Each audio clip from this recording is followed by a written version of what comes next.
আমি যেটা 25-26 সালের 31শে ডিসেম্বর মধ্যে সব স্কিম যা আমরা অ্যানাউন্স করেছি শেষ করতে হবে।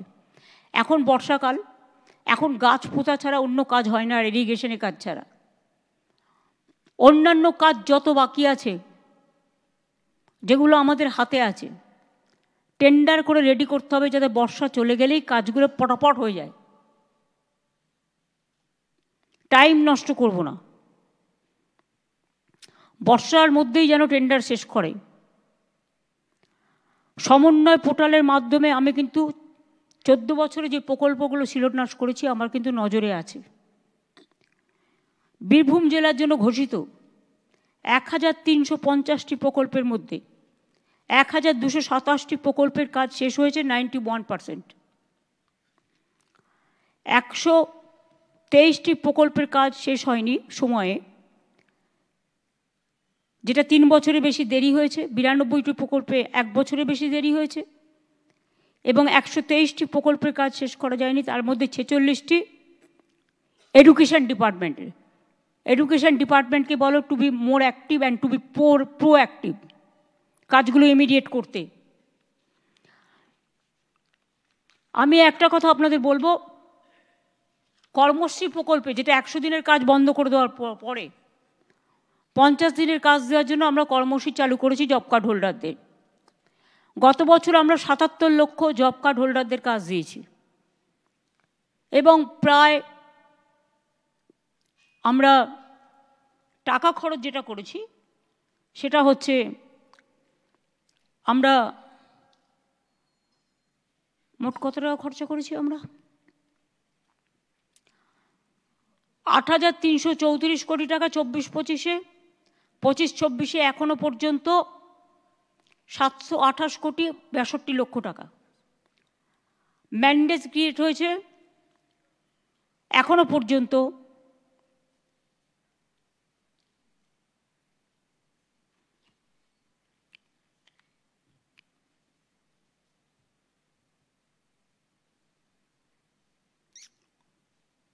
এটা তো কয়েকটা কোটি, এটা তো কত কোটি কোটি হয়েছে।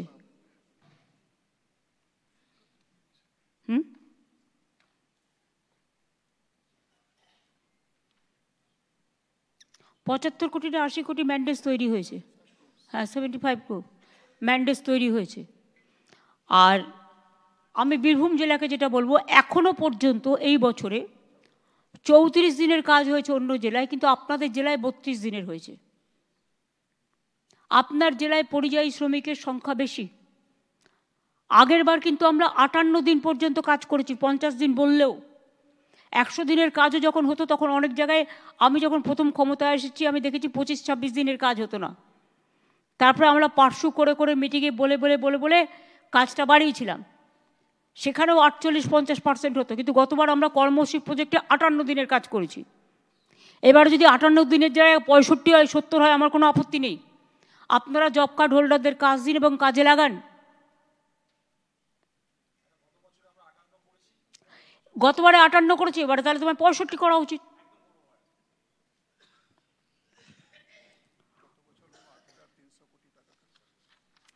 গত বছর আমরা 8,300 কোটি টাকা এর জন্য খরচ করেছি, কর্মশ্রী শুধু। বাড়ির জন্য আমরা প্রায় 14,000 কোটি টাকা অলরেডি খরচ করেছি নিজস্ব টাকায়।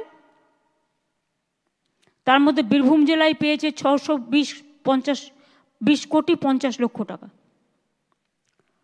দ্বিতীয় কিস্তি 16 লক্ষ পরিবারের প্রথম কিস্তি পেয়ে যাবে ডিসেম্বরে, আর সেকেন্ড ফেজ পেয়ে যাবে, প্রথম ফেজ পাবে ডিসেম্বরে আর সেকেন্ড ফেজ পাবে মে মাসে।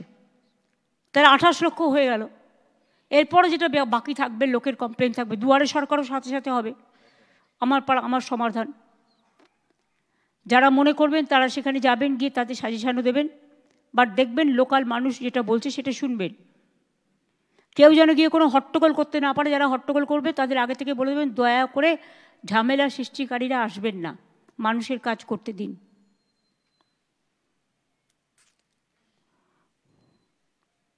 রাস্তাও অনেক হয়েছে, আমি আর নতুন করে বলছি না, আরও কিছু নতুন রাস্তা দেব। জল স্বপ্ন প্রকল্পে আমরাই প্রায় 90% টাকা খরচ করি। কি করে? অঙ্কটা দেখায় আমরা 60, ওরা 40, কিন্তু ল্যান্ড দিতে হয় আমাদের। পাইপের টাকাটা যদি ধরেন, যেখান দিয়ে যাচ্ছে, ল্যান্ডের টাকাটা যদি ধরেন, মেনটেনেন্স খরচ ধরেন, তাহলে দেখবেন 90% টাকা আমাদের দিতে হচ্ছে। তা সত্ত্বেও এরা জল মিশনের টাকা বন্ধ করে দিয়েছে। এখানে কি এসছে? হ্যাঁ, আমাদের লক্ষ্যমাত্রা 1,75,00,000 পরিবার। জল পৌঁছানো হয়েছে ইতিমধ্যে 98,49,000 পরিবার। মোট ব্যয় করা হয়েছে 30,000 কোটি টাকা। এবার আমি একটা কথা বলবো, আমাদের রাজ্যের যে টাকাটা আমরা দিই, তোমার যেখানে পাইপ পড়ে আছে, যে কাজগুলো করা উচিত, কেন্দ্রের ওপর নির্ভর না করে ওরা যেহেতু বন্ধ করে দিয়েছে, আমি কেন চুপচাপ থাকবো? আমার বাজেটে রাজ্যের টাকাটা যেটা ধরা আছে সেই টাকাটা খরচ করো। আর জেলা পরিষদ থেকে 5% নাও, পঞ্চায়েত সমিতি থেকেও 5% বলো খরচা করতে এর জন্য। 10% তারা লোকালি করুক, আর জলের কাজটার জন্য তারাও 5% করে খরচা করুক। এমপিরা যারা আছেন তাদের কাছেও আমার অনুরোধ থাকবে যে তারা জলের কাজটার জন্য 1 কোটি টাকা করে তারা দেবেন। ডিএমরা পিএইচই ডিপার্টমেন্টকে দেবেন, পিএইচই ঠিক করে নেবে কোথার থেকে করবে। প্লাস এমএলএরা যারা আছেন তারাও তাদের ফান্ড থেকে 10 লক্ষ টাকা করে ধার্য করবেন। তাহলে সবাই মিলেই আমরা অনেকটা এগিয়ে নিয়ে যেতে পারবো। রাজ্যের টাকার সাথে এই টাকাটা যদি যুক্ত হয় তাহলে কিন্তু আমরা অনেকটা করতে পারবো। এটা কিন্তু মাথায় রেখে ভালোভাবে করতে হবে। আগে কন্ট্রাক্টরকে টাকা দিয়ে দিল আর সে পাইপ ফেলে দিয়ে পালিয়ে গেল, জল নেই। আগে দেখতে হবে কোথায় জল পাওয়া যাবে। অনেক জায়গায় পাইপ পড়েছে যেখানে জল পাওয়া যায় না। আগে তো সয়েল টেস্ট করতে হবে।